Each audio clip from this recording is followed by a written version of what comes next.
Okay, welcome everyone for the seventh College Information Nights. We've been doing this obviously for 7 years now. We've had a lot of success helping families navigate the process of applying for college.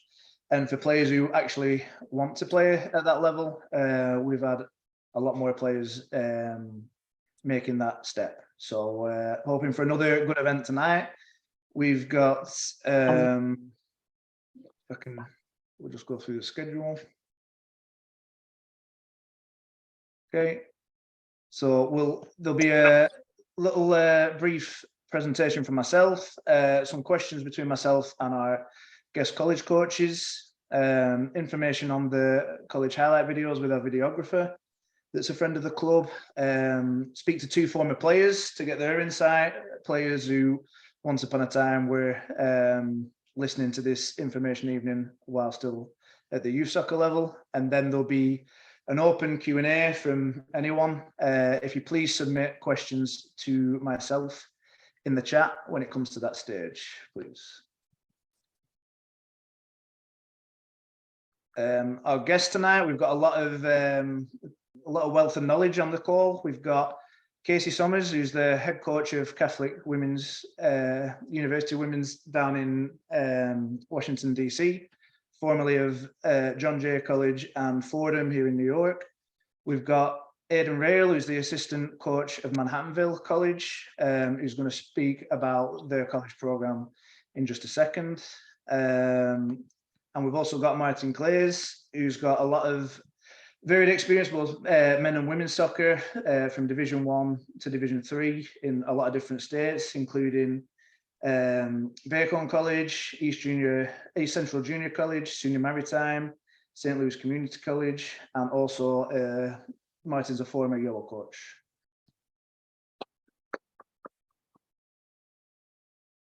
We have our two alumni.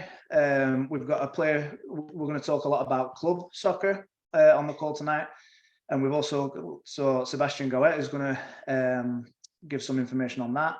We've also got John Reiss playing at Hamilton College, who got the CJSL scholarship for 2022, and he'll be able to talk about playing at the more competitive traditional level. And as I mentioned before, this is a list of recent alumni this night has helped a lot for. All of these names, you can see a lot more alumni on our website, but all of these players, you know, we're talking the last 3 or 4 years, so while we've been doing this event. So the event has been really helpful, and I hope that all the players and families who are listening now can get the information that they're looking for out of it, so that we can keep adding to this list for the players who want it. We also, as you can see on the right there, we have an alumni game we've started doing every year, and that was from last spring. We'll be looking to do the same thing in the end of this spring season, get all the former players back, play our current oldest team, and you know, see who comes out on top. Normally the guys who are at college lack a little bit of fitness and rhythm. That's what we've learned from these nights. And then hopefully we're looking to be able to do a female alumni game as well, once we start getting more numbers playing at college and more alumni on that side. Okay. So just to briefly talk about how the club helps in the college process. Obviously we do this night every year. We're very clear on what we're about as a club. I don't think that we're, from any age, we're a D1 college or bust kind of club.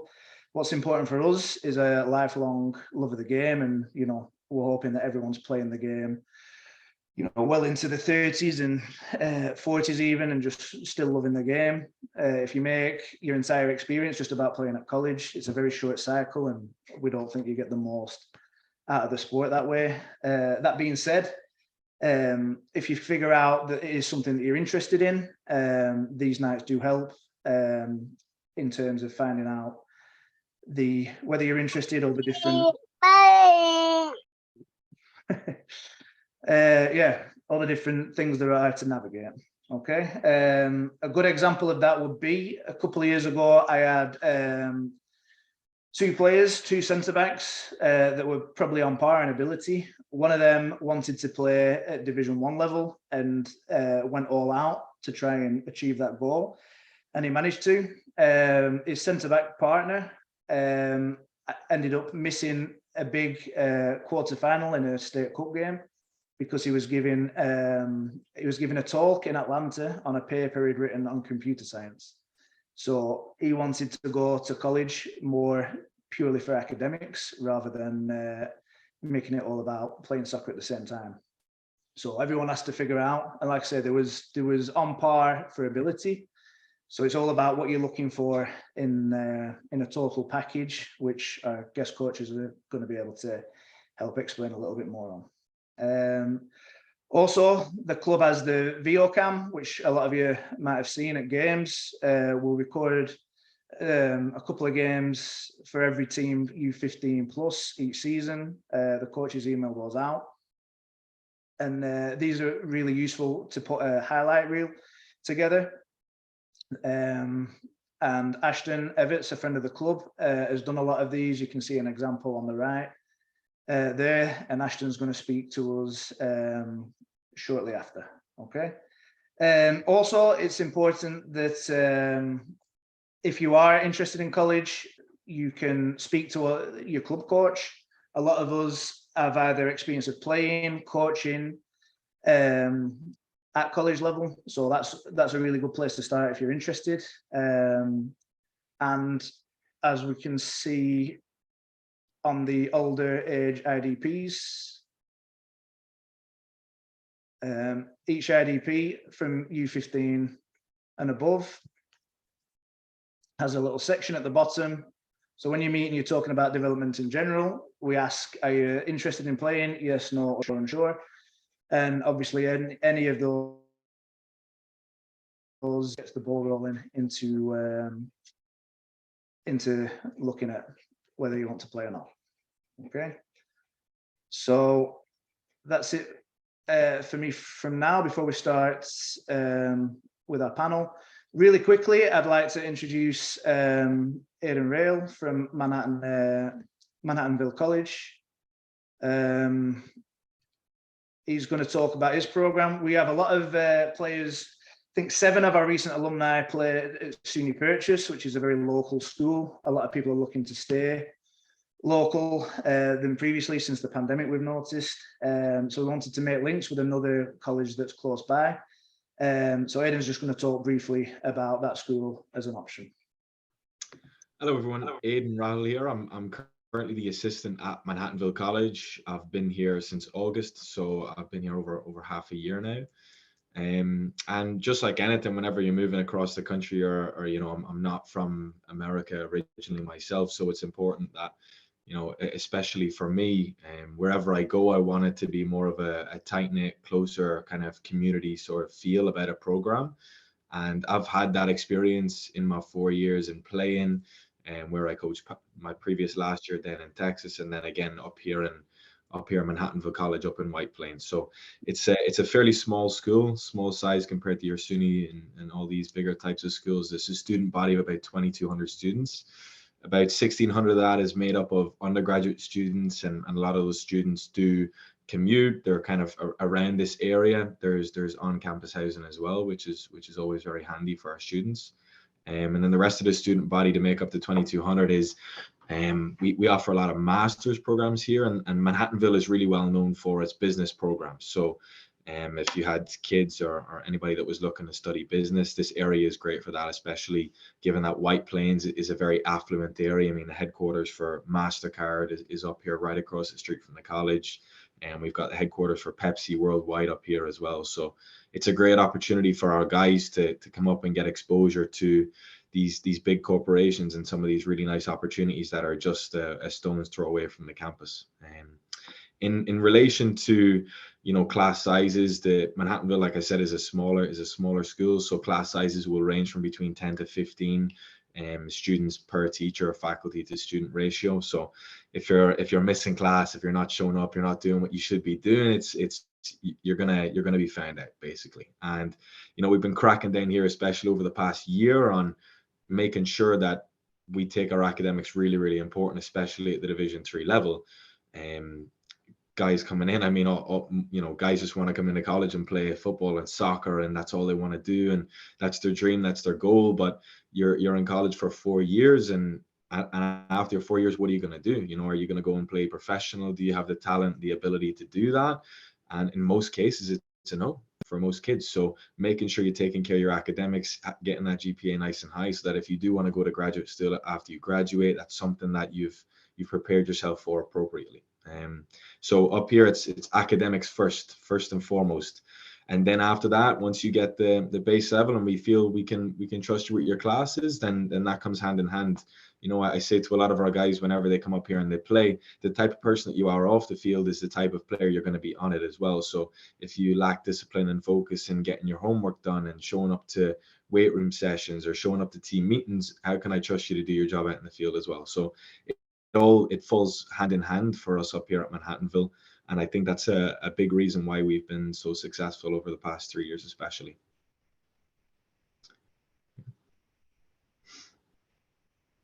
Okay, that's great. Thanks, Aidan.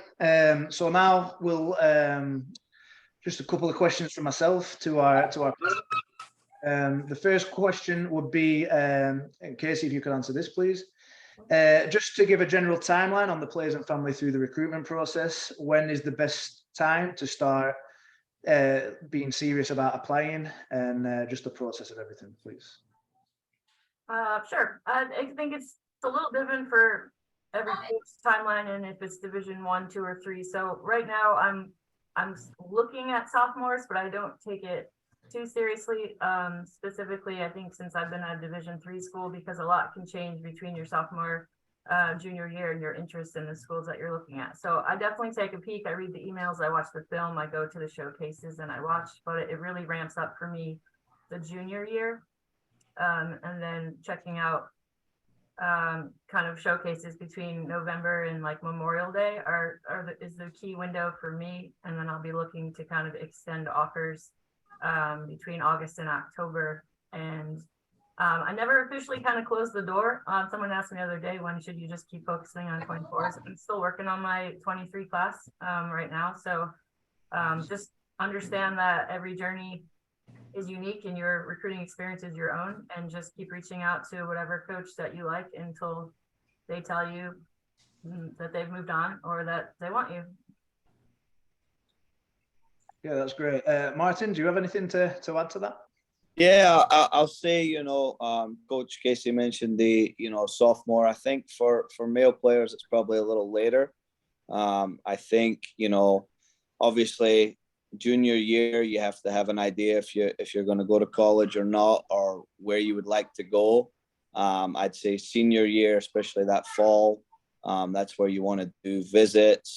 Maybe that summer you want to do some camps, some of those things. And then really, in my opinion, most of the male schools make their decisions, December, January, February on the first round of players. And I would echo that the door for most colleges is never closed. Being most recently a junior college coach, I get calls in June. Hey, you got any players? Well, it's June, so typically my guys are recruited back out to other colleges, but that door's always open. So yeah, just if you're serious, and the other part would be don't worry about it till your sophomore and junior year. I mean, you don't spend any time focusing on college. Just focus on your development, and then when that time comes, junior, senior year, and you're serious, then you can put some time and effort into the college thing. Great, thanks. Aidan, to add? Just echo with what both have mentioned already. I think junior year is when a lot of guys start reaching out to us here at Manhattanville. I mean, we're still recruiting for our 2023 class, so we've still got positions that we need to fill within that class as well. So right now, if a 2024 reached out to us, it's not a, you know, we're not looking at 2024s. It's, hey, you know, thanks for reaching out. Stay in touch. Right now, we're focused on our 2023 class. But if you're someone we can get out and watch in any of the upcoming showcases that we're going to, then 100% we're going to do that, you know. So at the moment, right now, it's definitely 2023, but 2024 is when I would say as well, start reaching out, start getting your plans together and what you want to do, and, you know, getting your highlight video together. And I think really easy for coaches as well, just emails that are simple and can just show what events you're going to be at, and encouraging coaches to come out and watch, you know. That's all I would say. Okay, great, thanks. So second question for myself, if Martin, this can go to you first. Can we talk a little bit about the best way for a player to be recruited? So I think, you know, often there's a perception out there that you need to be playing some kind of showcase tournament every weekend, or a certain league is going to have scouts walking up to you right after a game. Can we talk about videotaping, emailing, and ID camps and things like that, please? Yeah. I mean, I think the video piece is becoming more, obviously the pandemic that we don't want to talk about changed things. I think it's, you know, more people have video skills, more people are, you know, I don't want to throw coaches under the bus, but they get a little bit lazier, right? Because the players that they want to watch they can just send a highlight tape, and then they can send their VO games, and you can watch the whole game sitting at your desk. So, you know, that's changed things. So I think that's obviously important. I mean, obviously you'll go into the highlight tape piece later. You know, my personal, you know, advice is if you have a college in mind that you like, I mean, if they have an ID camp, I would show up to that. You're going to get FaceTime with the coaches. You know, if your college is maybe on the you know, Division III level, maybe that coach is attending one of the bigger camps.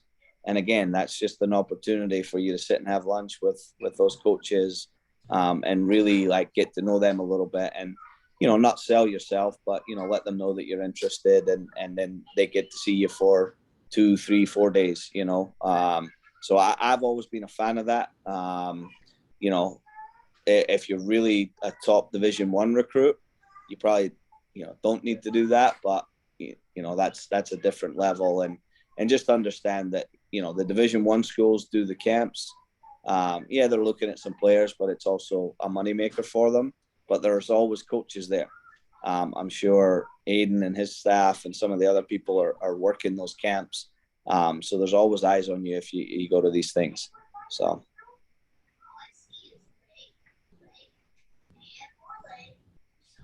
Yeah, that's great.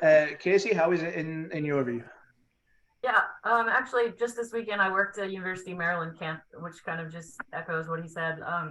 If you want to look at certain parts of the country that maybe you can find a bigger ID clinic, and there'll be coaches there to get you to the East Coast or the West Coast or what have you. But I think once you've narrowed down your choices later, your junior, senior year, to go to maybe the ID clinics of just really the schools that you're considering. I think 8 of 14 of my current freshmen came to my ID clinic because it just shows you're extra serious about that school. You want to meet the coaches and the players and have that kind of level of demonstrate how much you like that specific school. And for video, it definitely has changed, but along with the pandemic, I like a lot of university athletic departments budgets have been cut, so we can't get out and see as much games as we like. So the video has been super important even on that aspect. So I've definitely recruited more on film than ever before, and not taking kids strictly on film because that's kind of what it's been. So it's good that you've got someone helping you out, I guess. Okay, great, thanks. Then my next question, this can be to anyone on the panel who wants to jump on. So we're talking a lot about direct communication with coaches. Can we speak a little to how it should be player-led? It shouldn't be any player having the parents do all the email. And then with the direct communication, in your opinion, are these placement services necessary or helpful, or is it a bit of a waste of money compared to direct communication and your own video highlights or turning up at an ID clinic?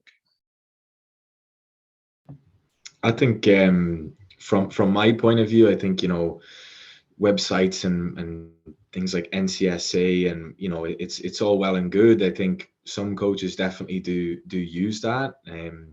Personally, I prefer when a kid reaches out to me in an email and it has a personal touch. Hey, I like Manhattanville College. I seen, you know, this on your resume from 2 years ago, or, you know, I'm impressed by your journey in Manhattanville, blah, blah, blah. So something that's a bit more personalized, I definitely prefer that. And then a highlight video just at the end and keeping it really brief and simple. But you know, these big mass communication emails, and I mean, you don't even see your name in the, you know, to Aidan Rahill. It's just a big mass communication. I look at that and I'm like, okay, well, yeah, this kid doesn't care about Manhattanville. He doesn't know the slightest thing about it. He's just hoping that he gets a little click back and, oh yeah, we're someone that he likes. So, you know, it's a give and take, but personally, I definitely prefer when a player reaches out individually and says, hey, I like Manhattanville. Here are the reasons why. This is what I want to study, and Manhattanville is a great program for that, you know, so that helps.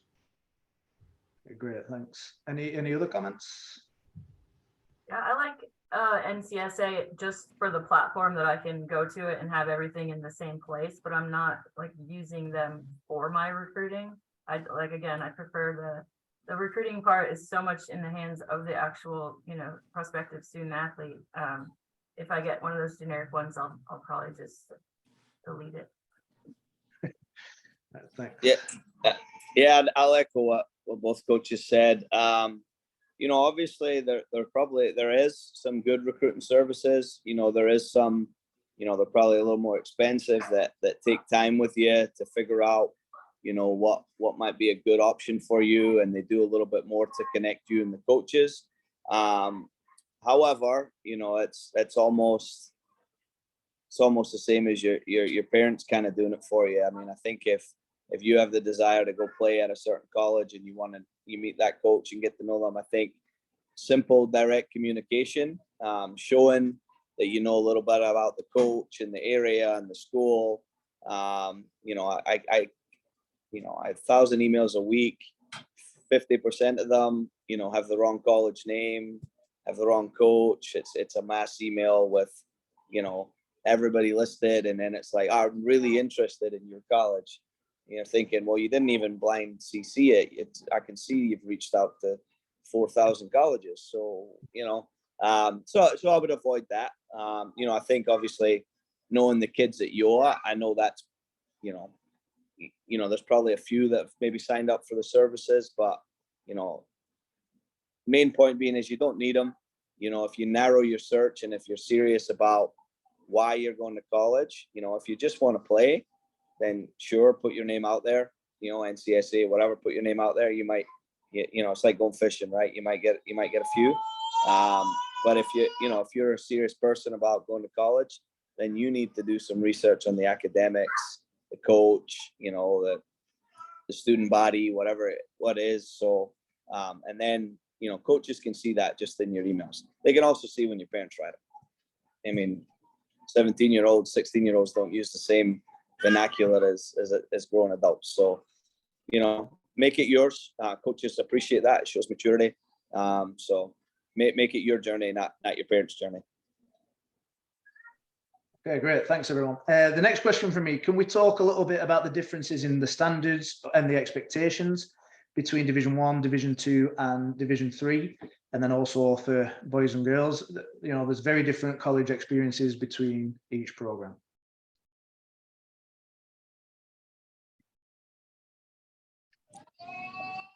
I'll jump in here because I think I've done everything in that regard. I would say in general, the expectations are the same. I mean, most coaches, you know, they want responsible players that show up, that do the work, you know, that attend every practice, every lifting session, every game. You know, there's obviously, you know, the academic rigors of the school may change that, and that they're more flexible in that regard. But, you know, that the expectations once you're a college soccer player is that, you know, you're a college soccer player and you're responsible to be a college soccer player. It's on the other side, it's the time. The time required at Division 1 is, you know, people joke it's a full-time job. It is. I mean, you got 6 a.m. lifting, 4 p.m. practice, video session afterwards. You eat your meals as a team, and then you do study hall. I mean, it is a job. Now, the lower down you go, the lesser budgets the college have, the more freedom you sort of have. Where like at my junior college level, it's really study hall, which is a sign-in, so it's flexible, and it's practice, practicing games. So depending on the level, I mean, Division III, the fall for every college player is hot and heavy. Your games 2 days a week, 2 times a week, and you're training every day. That doesn't change. Now, what changes is, once November, December hits, January, February hits, the Division IIs and Division IIIs will be a little bit lighter. The Division Is will still be time consuming. Some of the Division IIs will still be time consuming. And then the spring season's obviously, less serious for all colleges, but a little bit more flexibility in Division II, NAIA, D3 than certainly Division I. Thank you. Casey, would you like to add to that? Yeah, again, I agree with everything he says. But even if you do want that full time, I was a Division I student athlete. I still had an opportunity to have 2 internships and do stuff. If you're proactive and you plan your life and you have a supportive coach, you can still do it all, but it is a lot. I think the biggest difference is with the Division III, where kind of the spring semester is somewhat more optional. So I have right now 3 kids who are studying abroad with no issue. It's optional lifts 3 days a week with our strength and conditioning coaches, and we just have the 15 practices. So like he said, in the fall, it's intense every day, all day. Soccer is soccer. So whether I was coaching D1 or D3, I'm teaching the game the same way, the expectations and the discipline for that. And then you just have kind of more flexibility on the academic piece. And sometimes depending on what you want to study as well, we have a big nursing program. A lot of Division I programs don't let you be a nurse and be a student athlete. So sometimes it's important to ask the school based on what you want to study, if you can actually manage it or if they allow you to. Great, thank you. And Aidan, anything quickly to add? Honestly, nothing on that. I think both of you covered it fairly well. Expectations are the same, so come in with a good mindset and attitude to grow and improve. Okay, great. And then really quickly, we're going to talk about club soccer with one of our ex-players. Just quickly, what are your thoughts regarding, not playing D1, D2 or D3 and just playing at club soccer? Just really quickly, please.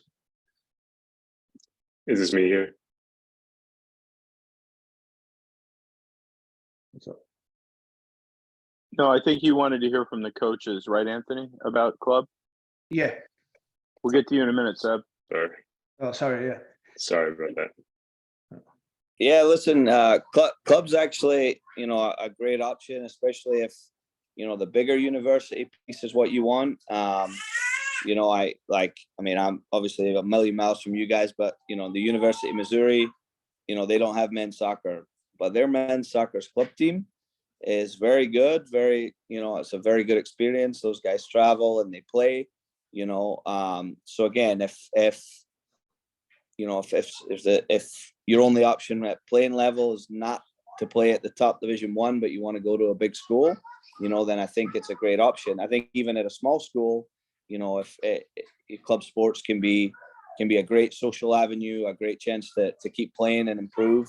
And I know Anthony mentioned, if you love the game and you want to keep playing, I think it's an option for everyone. It's that's something that I know players do after they've done their 4 years of college. They'll go do their masters and join a club team because you can do that. So if that's an option and you really want to play soccer, but they've got the academics you need, I would consider that a serious option. You get to play and still go to school. Great, thanks. Anyone else want to jump in out of the 2 coaches? I mean, I think any chance you have to play is great. The 3 schools that I worked at didn't have a club soccer, so just make sure you ask before you go. Don't assume they have it. Great, thanks. And then, just two more questions from me. Next one would be, can we speak a little bit to how colleges are interested in recruiting an individual rather than a team? So often it might be better to be a strong player with guaranteed minutes on a team, rather than leaving to go somewhere where the team might have a certain status or play in a certain league, but you're not really playing much. Aidan, can we start with you for that one, please? Yeah, so I think the most important thing, whatever level you go to, whatever you choose to do in soccer, whatever it is, you need to make sure that wherever you go, you're playing, because that's when you're going to enjoy it to the max. Okay, so I think even here at Manhattanville, when you're recruiting, you'll get kids that have D1 potential or D2 potential. They could go and get an athletic scholarship. But a lot of these kids will go to these schools and they won't play a single minute, and then they'll come, knocking on the door 3 years later. Hey, I haven't played, I haven't enjoyed my time, I want to leave, I'm not enjoying the experience. So going somewhere and playing, it should be first and foremost in your mind, and that's going to help your growth, your development. And falling in line with that, coaches get to see you play, and especially if you're showing up to tournament showcases, and if you're a player that's riding the bench, I mean, how is a coach going to get to see your name, look at you on a roster, and be able to evaluate you as a player? So it's really important that whatever you do, wherever you go somewhere and you play, and that's first and foremost. Thanks. Casey, would you like to add to that? If a player comes to one of your ID clinics, let's say, or you get a video highlight and they look strong enough for your team, you don't necessarily care about what club or what league it plays in? Yeah, definitely don't. And even when we show up to like a game, I'm not asking, I don't care what the score is or if you're losing. I'm looking for what the positions I need, the certain qualities of a soccer player that I'm looking for. And so just, be the best version of yourself and sell yourself to the team. And like you said, like Aidan said, I think even if you can watch a lot of soccer college games, then you can kind of get a sense if you could fit in, if you could play, if your style fits that, so that you can have the most enjoyable experience, because the coaches want that for you too. Great, thanks. Martin, anything from you on that? Just echoing what Casey and Aidan said. Of course, we're always, as coaches, we're always looking for quality people. So if you're a quality person, and then whether it's an ID camp, whether we happen to catch your game, whether you've told us your schedule, if I get a schedule from a kid, hey, I play at 2:00 at this field, I don't go digging any deeper. I don't find out, what league are they in. If they're an interest, if you can, if your schedule allows, you go put your eyes on the player live and make a choice. So yeah, the leagues and the alphabet soup doesn't really matter to us. We're just looking for quality people and quality players. Great. Okay, thanks. And the last question from me, Martin, if I can stick with you. Can we talk a little bit about how college recruitment is becoming a little bit more increasingly international, and especially at the top levels, a lot of the scholarship money goes to kids outside of America. For example, our goalkeeper coach is playing D1 at St. Francis. He's from Barcelona. So if you make your whole thing about chasing a college scholarship, you're competing not just against all of America, but also more and more abroad now as well. Yeah. I think I'd start off by saying, this full scholarship, the blue chip or whatever, it's a unicorn.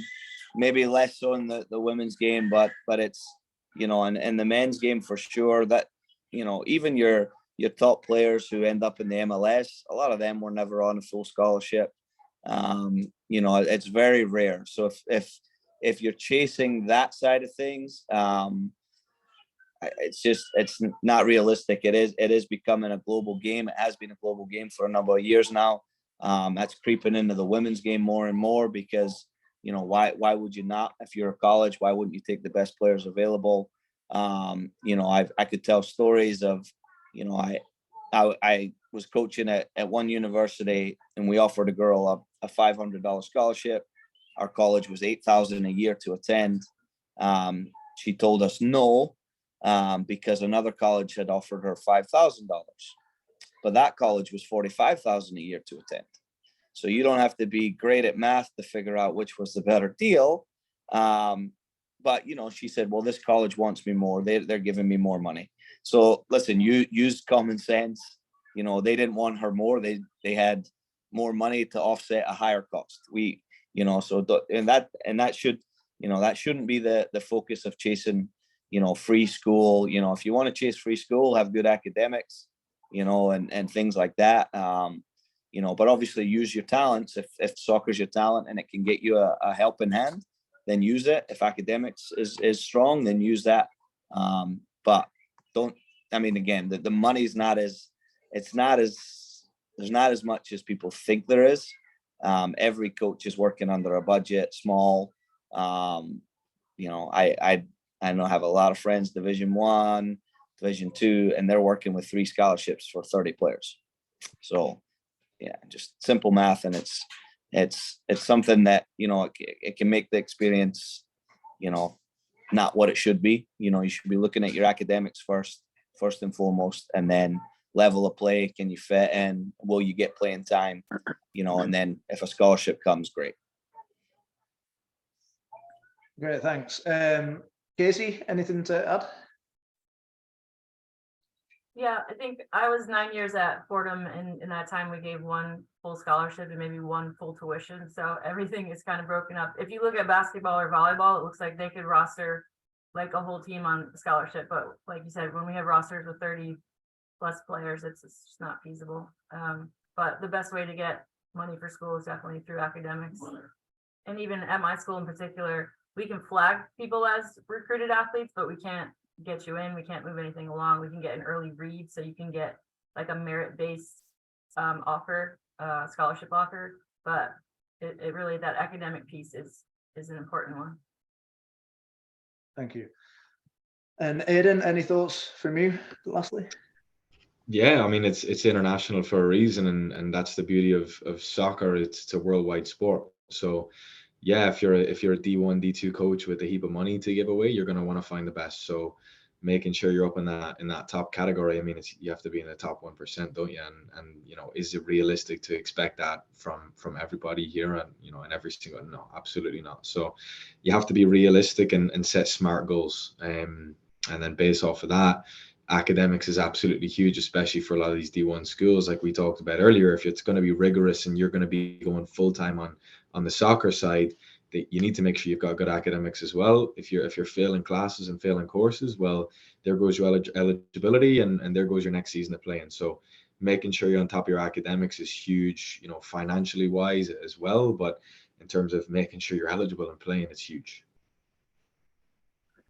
Okay, great. Thanks very much. That's it for my section with the college coaches. We'll return to these for the Q&A at the end. Just a reminder, please, can anyone send questions to me in the chat, and we'll go back to that. We're going to quickly talk with Ashton Evetts about the video highlight service he offers. Evening, Ashton, how are you? Hi. Thanks for having me again.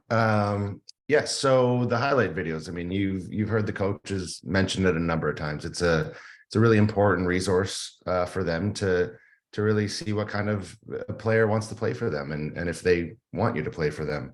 So I've been working with Gjøa for a number of years now. When they started doing the video recordings, you know, Anthony and Lee, you know, I've known them for quite a while, and they came to me and said, you know, what's the next level that we can take this to really help our players? Because as you can see from this call, and I'm sure as they work with you all the time at the club, they're really focused on continuing your love of soccer and your career of soccer, whatever that may be. It's a wonderful resource to have. It's something I certainly wish I had when I was a player.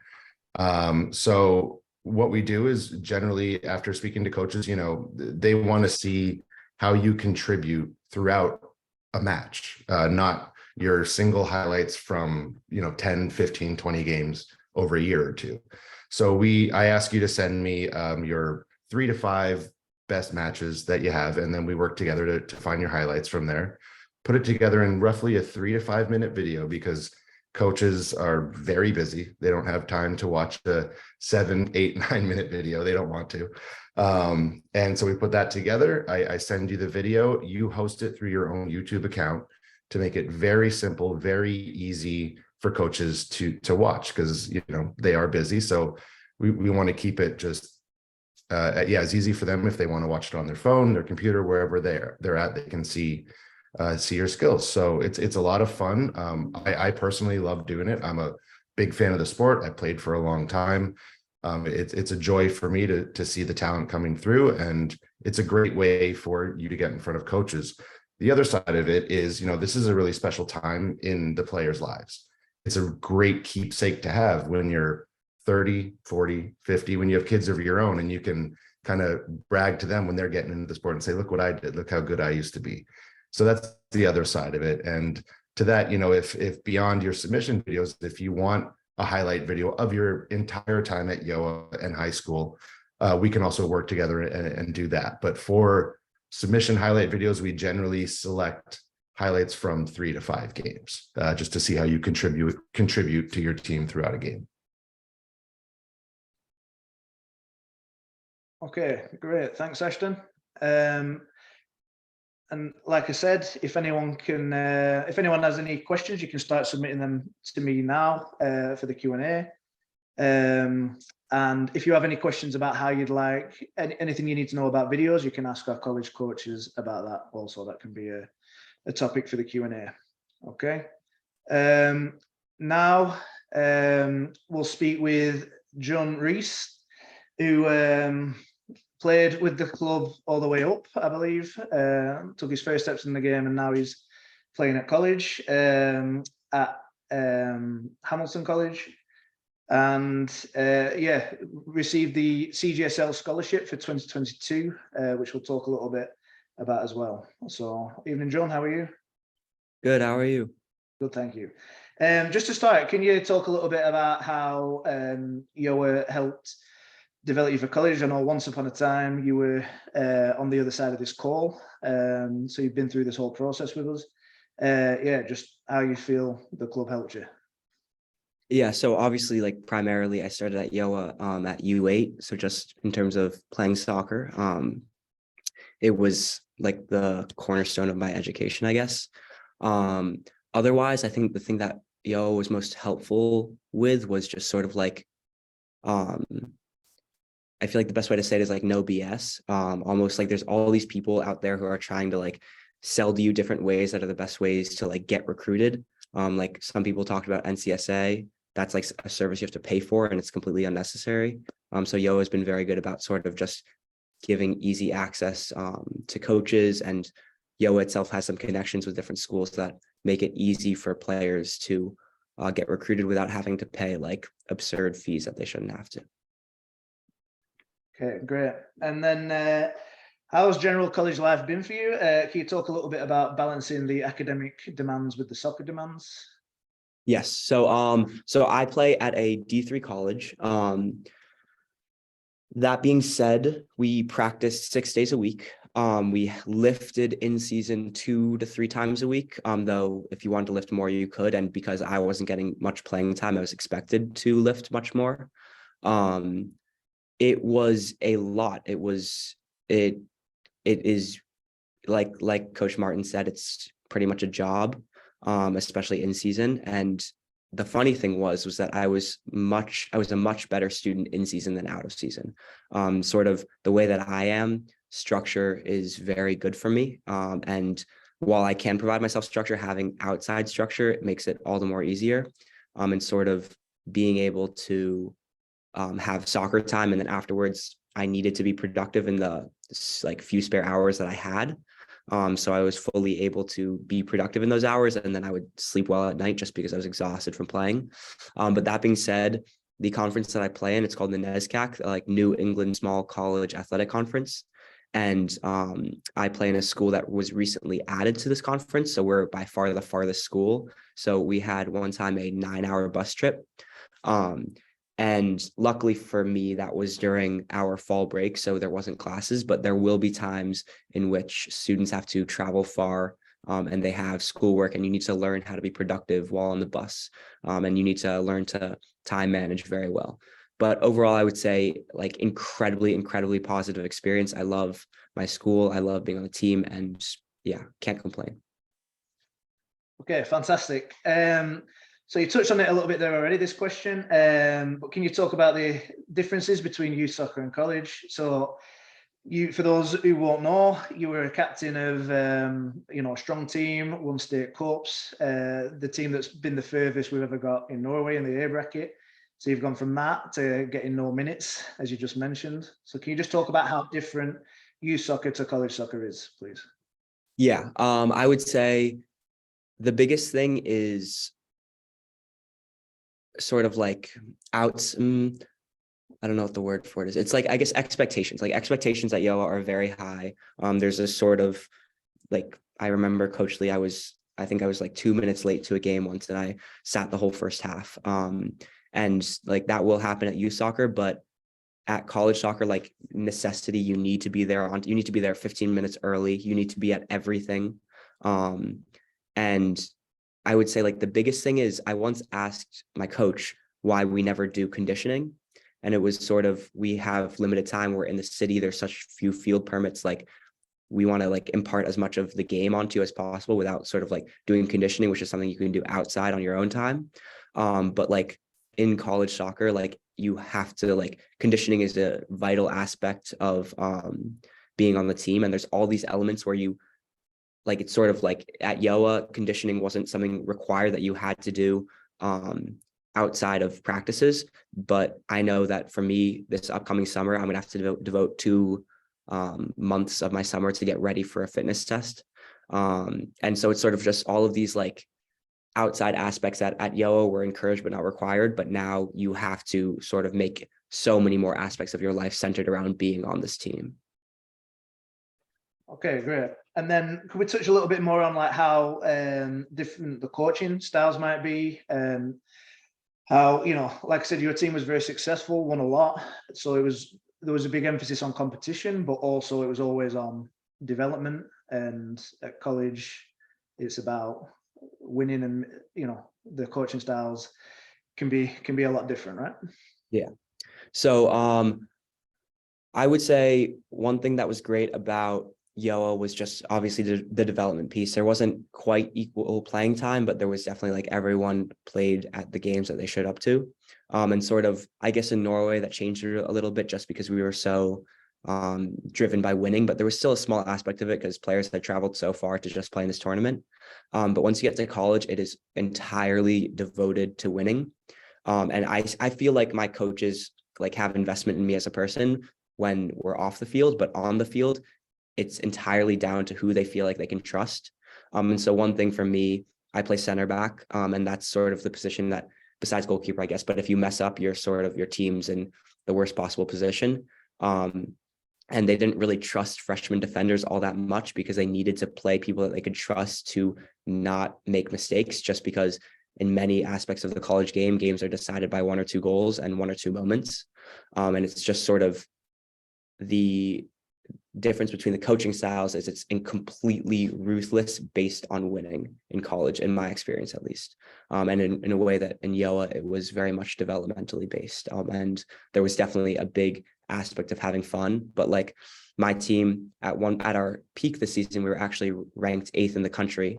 And we had NCAA aspirations. And it's quite literally, if you lose any single game, your ranking can fall 12 spots. Depending on the team you're playing. So it's entirely based on putting the kids out there that are going to give you the best chance of winning. Okay, great. And then I wanted to ask a little bit about the scholarship you received from the league-wide scholarship, which is a great achievement. You might have known from people you went to high school with, or, you know, just other clubs. Sometimes players think they have to play in a certain league to be able to get to college. Can you talk about how, you know, there's a certain number of years you had to play in the city league to be able to get the scholarship, your process of applying, what you had to do, and also how much it is, if possible. Yeah. So the CJSL scholarship is $1,000 per year for 4 years, so it comes out to $4,000. And I won a scholarship called the Emil Cohen Scholarship, which is dedicated to someone who worked in the CJSL organization who passed away. I am not, off the top of my head, I don't remember exactly how many years I had to play in CJSL in order to get it, but it wasn't like just a few. And say it one more time. I believe that it's 5 years. Oh, wow, yeah. And I think I played in CJSL, it must have been for like 9 or 10 years. And there is definitely this whole idea that you need to play in a certain league in order to get recruited. Like there's all this chatter about EDP and blah, blah, blah. But there are 2 elements of that. First of all, is that it increases burnout and, like, in my experience, like hatred of soccer, like so much, just because it means that entire weekends have to be devoted to like traveling to like Virginia or something from New York City. And the second aspect is that there are all of these like incredible players who aren't like super financially stable within Brooklyn, especially in Queens, and you can come up against like this incredible competition, but they just don't have the resources to be traveling to Virginia every weekend, and they're just not. But you will get like it wasn't like Gjøa was just sweeping every single team every single year. Like you will come up against very good players, and as a result, you will get better. And as a result, when you become a self-advocate and attempt to go up, get recruited for college, you will have like the required skills to perform at a college ID showcase. Okay, very well said. Thank you. Last thing from me, like I said, you've been on the other side of this call. What advice would you give in general, just to any younger players who are on this call about if they're considering playing at college or not? Okay, so I guess I would say if you love playing soccer, play at college. Like it can't hurt to try. I know that if I end up not liking the varsity commitment come my senior year, if I because I chose a school for academics first, and then I used soccer to help me get into a better academic school. If it comes down to it, I'm totally willing to play club. The club level even at D3 schools is incredibly high, just because there's so many kids who tried out varsity, might have not liked it and chose to play club. So I would say definitely do that. In terms of advice, in terms of recruiting, I would say if this is more so for D3, I can't really speak so much to the D1 experience, but be incredibly proactive with the coaches, just because they are getting so many emails. But like always be in the ear. At one point, I think I was making highlight videos like on iMovie on my laptop, like every 2 to 3 weeks, and sending them to my coaches. And I sent out emails to like 25 schools, and I kept in contact with as many schools as were returned to me. And also, I know I bashed on NJCAA a little bit earlier, but they have these really good free email templates, and they give you sections to make the messages personalized. And so it's very important, like the other coaches were saying, like not to like mess up names, and to include sort of like a personalized message, but also they give you these great steps on how to get noticed. Like, for example, the subject line of all my emails was Reiss, all caps, like 6'1" center back, like GPA, test scores, and like state cup winner or something like that, just to like get interest. So there's all these little ways that you don't necessarily have to pay for the services, but you have all these resources to help you. Yeah, that's my advice. Okay, great. Thanks very much, John. Nice to see you again. We'll now talk really quickly with Seb Gaouette, who's at Yale University. Evening, Seb. How are you? Evening. Yeah, nice to see you again. As we've mentioned earlier, a lot of, and I think John would agree, a lot of the best players on his team ended up playing at club level rather than playing at any D1 to D3 level. Can you talk a little bit about the appeal of playing club soccer, please? Yeah, for sure. I think growing up, and particularly in high school, I was someone who really enjoyed the sort of soccer to life ratio and structure that Gjøa offered. So, I mean, soccer was and still is probably my favorite thing in the world, but I was also fairly active in my school's chess club, and involved in a few other extracurricular activities. I was also in an IB program, so my academic load was maybe a little heavier than it would have been otherwise. So I was just someone who, for whom practicing 2 or 3 times a week, as opposed to 4 or 5 or 6, felt like a perfect compromise. And I knew that I wanted to carry that structure over into my college life. I was also someone who kind of went into the college process knowing what they were going to study. I'm an archaeology major here at Yale, and I applied as an archaeology major. So, I mean, at the end of the day, this whole process of figuring out what you're going to do after high school is about balancing priorities. And for me, having that academic focus and knowing what path I wanted to go down in that regard, but then also really loving the game, it turned out that club was the best option. Okay, great. And then really quickly, John mentioned the structure of playing soccer regularly, making him a better student. I remember even when you were at Gjøa, you never missed a practice, while obviously doing very well academically. Do you find it's the same, playing club helps you while you're studying at Yale? Yeah, I think so. I totally second what John said. At the club level here, we practice, again, it's 3 times a week, so it's not the same. Obviously, it's not like varsity where you're going 6 or 7 times a week. So there's more flexibility, but the rhythm, not just of each week, but also of the seasons, you know, having something to work towards each fall and each spring, it keeps me focused for sure. Okay, excellent. Thank you. Can you talk really quickly about how it works for the costs? I think you mentioned the time commitment already. Yeah, how does it work for like costs and uniform and travel and things like that? For sure.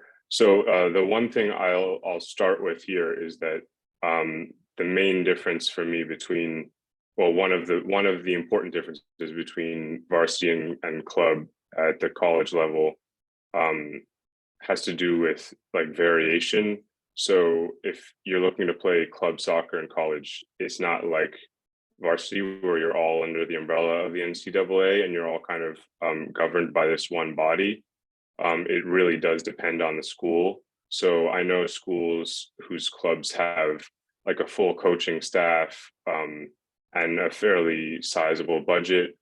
Here at Yale, the club sports office gets allocated a certain budget every year, and then the club captains and coaches work with that office to split up that pie among the different sports teams. So club soccer usually ends up getting just about enough to cover the bare bones of leagues, fees, and transport and that sort of thing, and uniforms. And then we collect about $60 of dues from each player annually to cover, you know, warm-ups, equipment, and sort of additionals like that. Obviously, we're like one of the main goals of club is to be accessible to everyone. So when a player has trouble paying that, we always make it work without fail. But usually we ask players to chip in a little bit as well as in addition to the athletics office budget that we get. Okay, great stuff. And then lastly, same question as Jum had. What just general advice do you have for younger players who are trying to work out what college they want to go to? I think I kind of touched on this earlier, but it's all about balancing priorities, right? To the extent that you know what those are, even at 17 or 18, you're not totally gonna know what you want your life to look like, but to the extent that you have things that you enjoy, try to weigh those against soccer. and think about whether or not club is right for you. And then I think one of the coaches said this, but again, with the amount of variation between schools and the way that clubs operate, definitely if you're interested in a school and you're interested in playing club there, do some real research on that club program, because it's not like D3 schools or D1 schools where like that notation kind of comes with a bunch of set standards. It really varies. So look into the school that you're interested in, look into their club soccer program. Okay, great. Thanks, Seb. Okay, so now we'll have our Q&A. Some questions have already come through. The questions can be to the college coaches or to either of our alumni. Yeah, send anything through that you're looking for an answer for. The first question we've got really quickly is asking about ID camps. Do you have to go through a website, or can you go directly to through a school's website for an ID clinic? Casey, can you answer that, please? Yeah, I have registration right on my website. If you go to a particular school, on their main page, they probably have a drop down next to like roster coaches, camps, and clinics. And then there's some regional based ID clinics. I think someone mentioned that maybe it'll be like an East Coast camp or exact camp or something, that if you're not going to a specific college, then there's some companies out there that have them. Okay, and Aidan, you found the same, right? You don't have to necessarily go through a site to any to get ID camps. No, not at all. I think a lot of kids actually reach out to us inquiring. It's one of the first things they ask. Hey, I'm really interested in your school. Do you guys run any ID clinics? Do you have any dates that you have upcoming for the spring or for the summer? And yeah, it's as simple as that. Honestly, I mean, coaches always encourage kids to come out to ID camps, come out to ID clinics. It's a great chance for us to see you where we're located. You know, something that's very easy for us to attend. So yeah, it's definitely a huge plus for the kids, and there's no harm in reaching out to coaches. I mean, the more the merrier at those sort of ID clinics, you know. Okay, great, thank you. Another question here, I think I have to answer this one, is can we see examples of Ashton's work with the videos? Does he have a website? What I would recommend is you get his email address, which is on the slideshow presentation I did earlier. In fact, let's just ask the man himself. Just please unmute yourself, please. Sorry about that. Yeah, so if you're interested in a video, the best thing to do is just let your coach know, and they'll send you my email. You reach out to me, and I'll send you a much longer, detailed email that I'm going to get into and bore everyone with right now about, you know, what I'm asking from you and all of that, and we take it from there. So your coaches will definitely be able to point you in the right direction. Okay, great. Thanks, Ashton. Next question, this can go to Martin. Can interest from a college coach help a player gain admission to a school? Officially, some will say no, but it absolutely helps. You know, like I said, Division I level, there's obviously some work in there, Division II level, but I would even say Division III. You know, a lot of coaches will say, you know, we're strictly Division III, you know, we don't help with the admissions, but the reality is, you know, colleges want enrollment. So there is an element of, if the soccer coach has said this is a good kid and we want him, you know, like I said, officially they're not going to increase your scholarship because of soccer, but unofficially, you know, it's a chance for them to enroll a quality student. They'll do what it takes. So, you know, don't hold me to that, but I've seen it. I've been there, and it certainly helps with that piece. It's like any other extracurricular.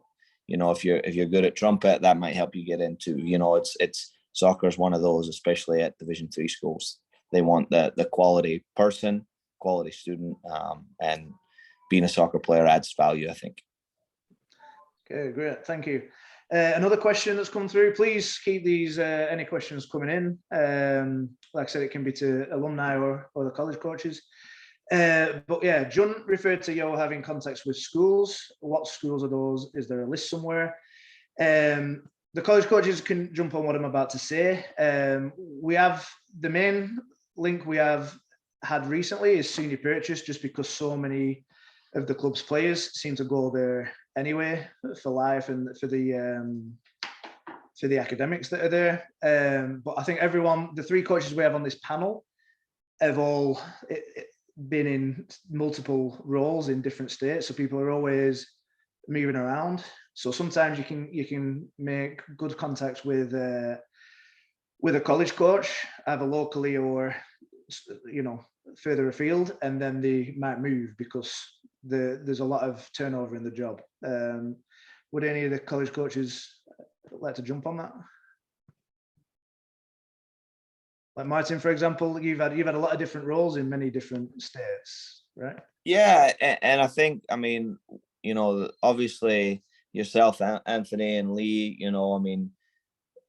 you guys can reach out to a number of coaches like myself, Aidan and Casey, and if that's what the players are looking for, and again, that list of colleges, it's a great question, but even recommended players, the college coach is still going to backtrack and do their due diligence and get to know that player. So again, really the college coaches are looking for players that are interested in their college, so having the connection later is great. And again, our network spreads far and wide. I can't really give it, I have college coaching friends in California, Washington State, Florida, it just, that's the kind of network that soccer is. So everybody has connections with that regard through the club.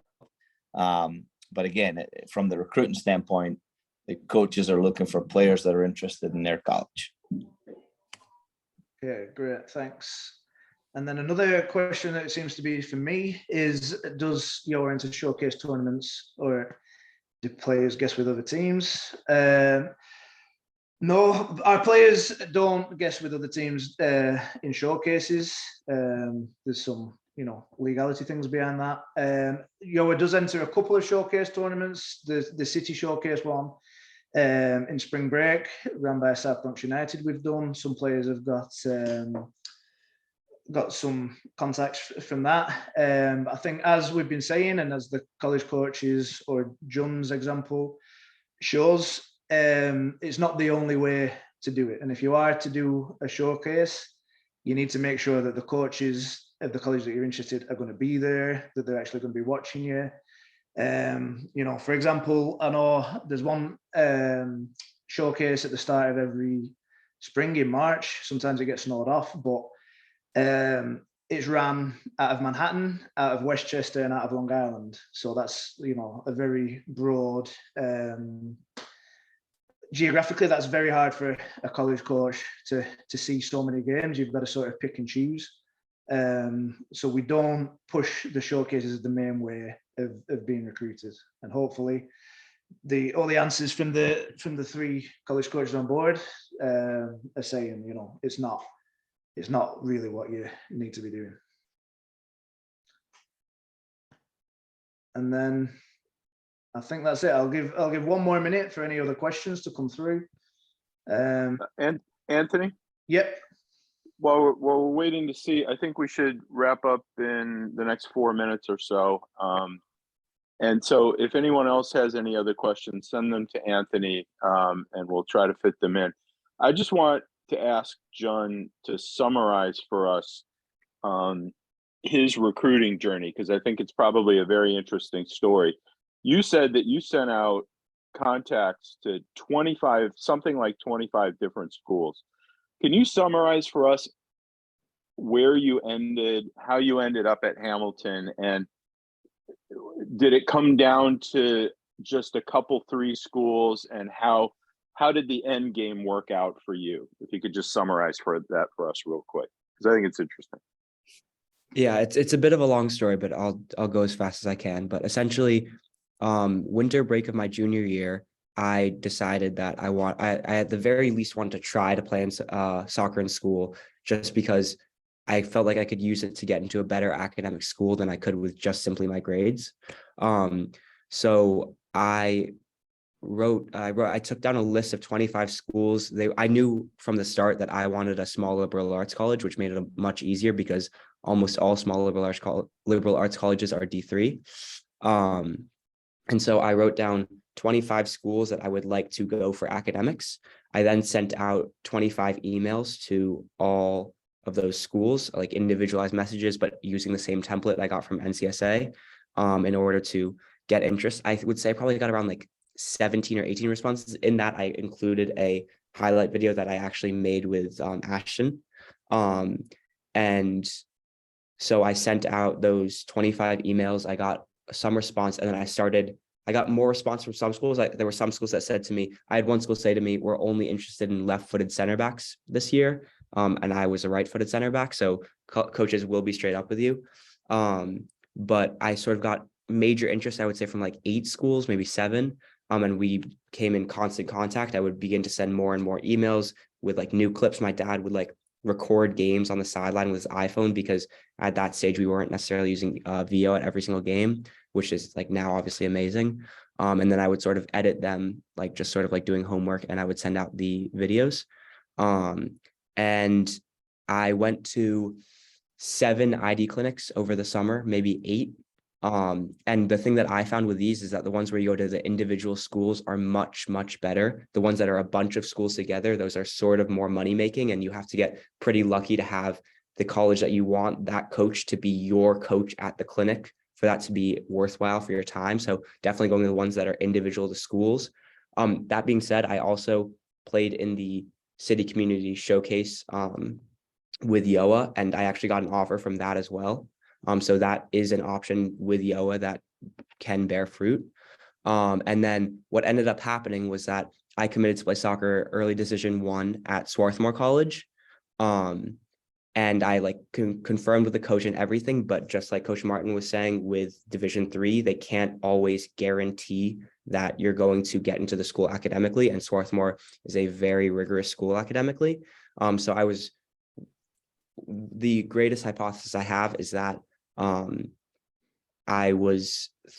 coach thought that my grades were just good enough that he could sneak me through without supporting my application, but it didn't end up working out. So I was rejected from Swarthmore ED1. And then early Division 2, Hamilton had left some slots for their recruitment class open in the hopes that kids would get rejected early Division 1 from their top schools. So they had 2 or 3 slots open, and I took one of those slots and committed to play soccer early Division 2 at Hamilton. That's about. Wow. That's amazing. Thanks for sharing that. And you summarized it really, really well. That's super, super informative, I think. You clearly took on the job and nailed it. Good for you. Congrats. Anthony, any more questions before we wrap up? That we'll add. And, last question. Yeah, it's a good one to end on. Just, is there anything else that the coaches would recommend to players in regards to their club coaches? Is it beneficial for club coaches to reach out on players' behalf, or is it not necessary? Oh, sorry. So before I open that up, I'd just like to say that I myself have been contacted by coaches before, sometimes for a phone call, sometimes for an email. And when that happens, we do have to be honest. All the club coaches, I can't say, John's always on time for practice if he isn't, for example, or he's got a great attitude if he doesn't. So, just bearing in mind when we're told otherwise we burn a bridge with that college, they might not ask us again. But yeah, Casey, would you like to add anything else? Would you like us to reach out to you, or would you prefer that the player got in touch and then you ask us if needed? Yeah, the second part. I prefer to speak with the player, and then if I'm reaching out to a club coach, it's usually, again, for that personality question, the character of the player, the family, the stuff that maybe we hadn't had a chance to see yet just from the playing. So I don't necessarily need to talk to a coach until I've decided that I actually like the athlete, and then we can hone in to make sure we want to recruit, good people, not just good players. Okay. Martin, Aidan, anything to add on that? Yeah, I think, again, I don't want to repeat myself, but player-led. I definitely think, June mentioned the templates. I think, definitely include your coach's contact information. I mean, that is someone who can vouch for you. And, you know, make sure you tell your club coach, hey, can I use your number with college coaches? That way you open that, you know, I open that up to the college coach that they can contact your coach. Usually that means you're a good kid and we're going to hear good things on the end. But it's definitely something that you can add. But again, it just seems a little inorganic to have a coach reach out for you because, you know, it's inauthentic. It's you know, it's like trying to find a back door. You know, we'd rather just hear from you and then we can go and do the follow-up. Okay, perfect. Okay, so I think that that concludes the night. We had much less questions than normal. Sometimes in the family Q&A, we have like 20 to 25 questions. We had much less this year. So I think that's testament to the job that the panel did. We obviously got a lot covered. So yeah, this will be recorded and sent out. I'd like, if you could just please join me in thanking our 5 panelists who did a great job. And then we'll say good night. Thank you, everyone. Thank you, coaches. Thank you, players. Okay, great stuff. All right, thanks again. Thank you. Cheers. Bye. June learned everything at U10 when I was his coach. Okay, all right, thanks everyone. Good night. Good night. See you later. Bye.